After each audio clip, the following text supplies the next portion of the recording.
Eu recordo cando era neno estaba prohibido falar galego. Na miña casa non me falaban galego porque meu pai xa tivera moitos problemas porque era roxo.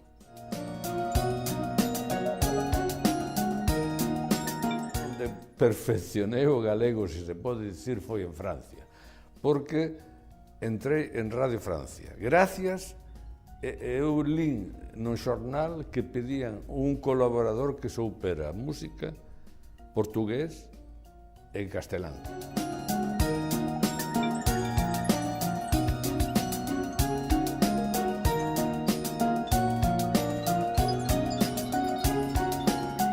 Entón, isto fixo que o meu galego se enriquecera co portugués e así pude mantelo hasta hoxe. Non é para chufarme, pero non coñezo moitos casos que despois de 50 anos ou 60 que está aquí, que siga falando o galego e o castelán como falo. Iso pareceme extraordinario. E foime moi importante o falar galego,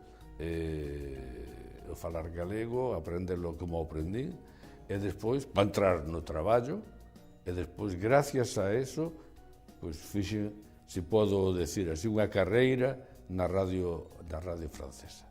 E iso foi gracias ao meu trilingüismo.